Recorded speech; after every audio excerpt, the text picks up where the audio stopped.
Okey, jom kita sembang berkenaan dengan perancangan kewangan berkenaan dengan cukup ke duit yang kita ada sekarang ataupun duit KWSP yang ada sekarang untuk kita survive pada usia kita 60 tahun ataupun 55 tahun lah. Okey, so cukup tak? Okay, kalau ada cukup tu alhamdulillah, kalau tak cukup tu kita kena buat something lah. Tapi saya takut mungkin ada yang tak tahu cukup ke tak cukup.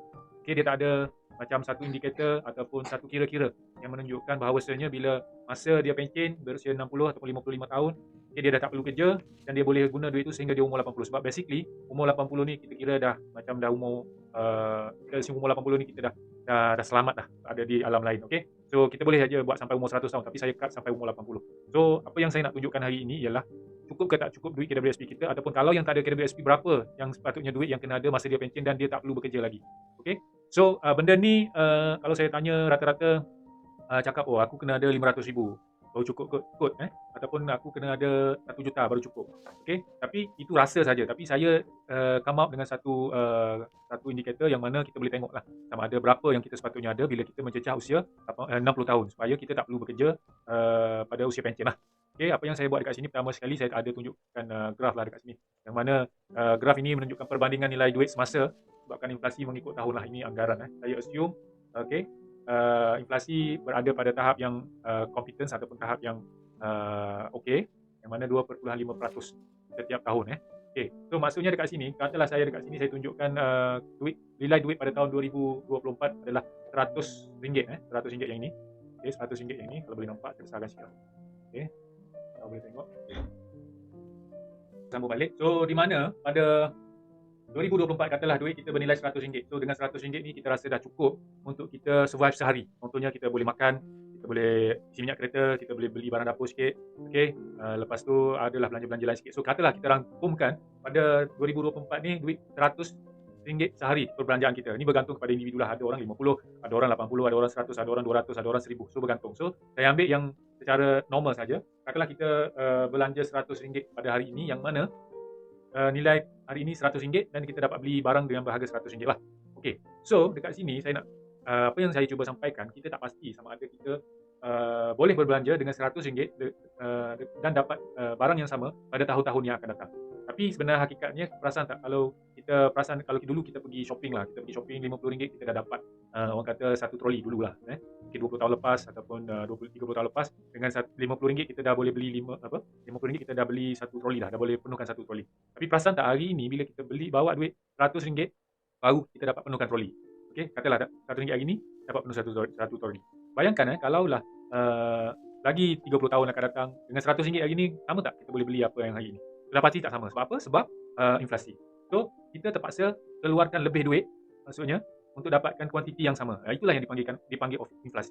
Okay, sebagai contoh RM100 hari ini RM100 lah. Tapi kalau RM100 pada 10 tahun akan datang, kalau tengok dekat sini 10 tahun akan datang, dia dah tak jadi RM100 dah nilai dia. Dia jadi berapa? Dia jadi RM77.60 berdasarkan keadaan inflasi. Okay, keadaan inflasi ni kita boleh tukar-tukar lah. 3% ke berapa peratus ke dia akan berubah.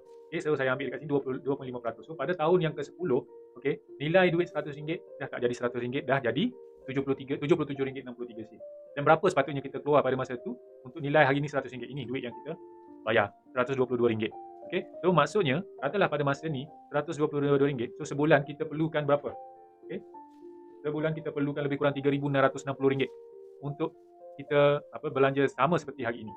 Okey, so inilah inflasi. So cuba bayangkan kalau inflasi setiap tahun 3%.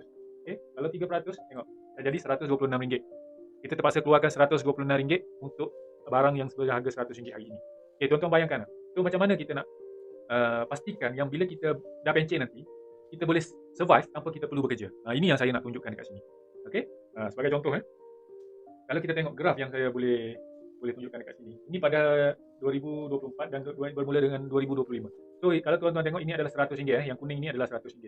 Okey, cuba tengok yang biru yang putus-putus ni. Ini adalah nilai ringgit. Disebabkan keadaan inflasi yang meningkat setiap tahun. Contoh ini 3% setiap tahun. Okay. So kalau tuan-tuan tengok nilai yang RM100 kuning ini, bila nilai dia akan berkurang, dia akan berkurang setiap tahun, makin rendah sehinggalah RM100 pada tahun 2074 ni nilai dia adalah RM20 lebih. Okay. So kita terpaksa keluarkan duit yang banyak lah pada masa ni. Katalah pada tahun 2074 kita terpaksa keluarkan RM178. Maknanya sehari kalau kita belanja RM100 pada hari ini, pada tahun 2079-74 ni, kita terpaksa keluarkan RM178. Dah nak hampir 2 kali ganda dah tuan-tuan. So inilah yang kita perlu sedar, dan kita tak boleh lari ataupun boleh elak, kita terpaksa ikut. Tapi dalam kita nak ikut, kita perlu merancang kita punya kewangan kita sendiri. Kita tidak boleh biarkan keadaan yang menentukan hidup kita. So sebab itulah saya cuba nak sampaikan macam mana kita nak orang kata nak menghadapi situasi-situasi yang begini. Okey, kalau tengok dekat sini 3%, okey. Kita kembali pada 2.5% baliklah. Okey, katalah saya ambil contoh kalau ada sesiapa dekat sini yang berusia 30 tahun pada tahun ini dan dia memerlukan perbelanjaan dia sebanyak RM100 sehari. Okey. So katalah RM100 ni sehari ni dah boleh survive lah untuk dia seorang diri.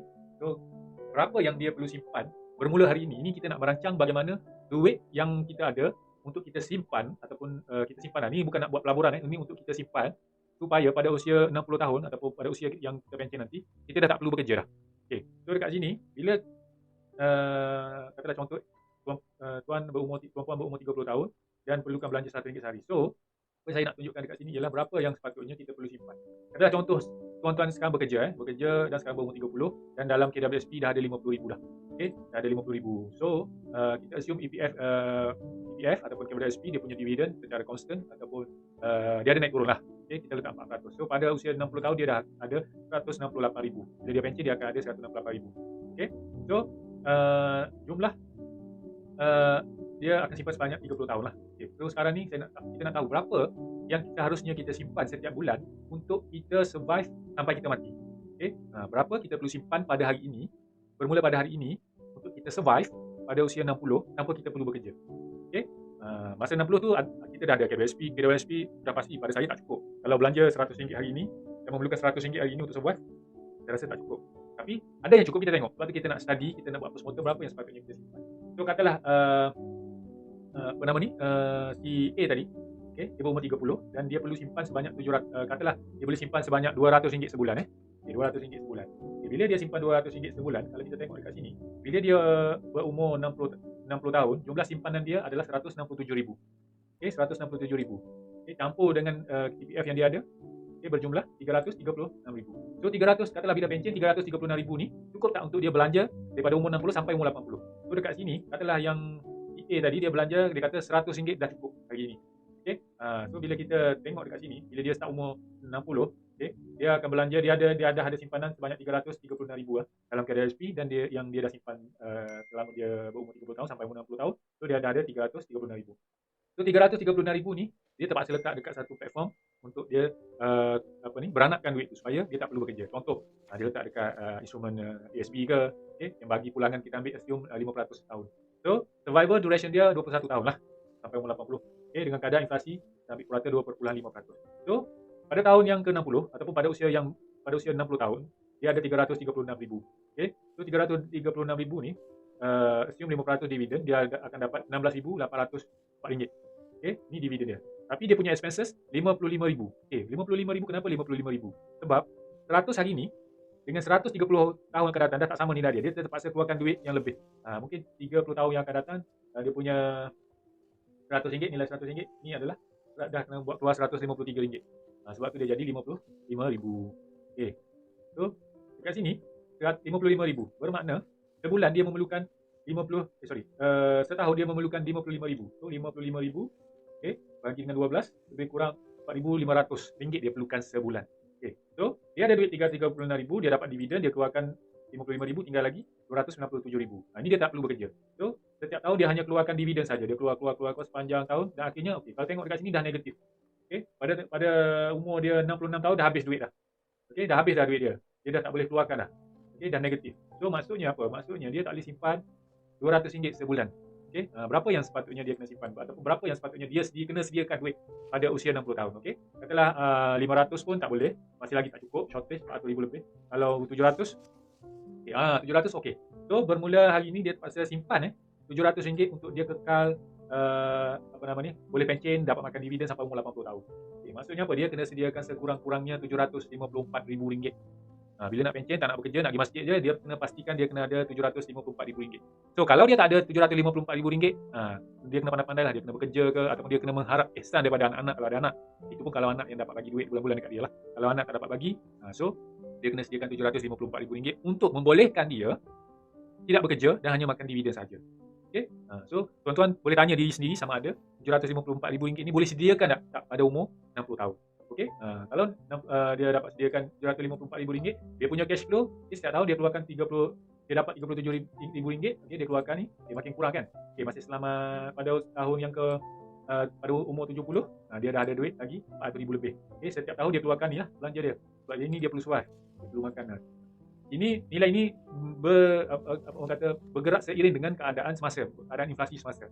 Okey, sebab tu dia meningkat. Okey, dia meningkat sehinggalah pada tahun yang ke-80, umur yang ke-80, ya, dia masih ada lagi RM24,000. Itu yang saya nak sampaikan kepada tuan-tuan. Alright, boleh faham So, kalau ada sesiapa dalam ni yang nak saya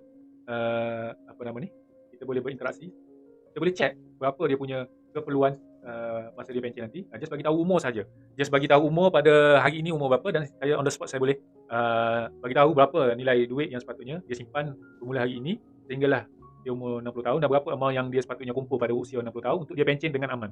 Okey, ada tak? Kalau ada boleh komen ataupun boleh tinggalkan ni, saya akan terus kira dekat sini secara live.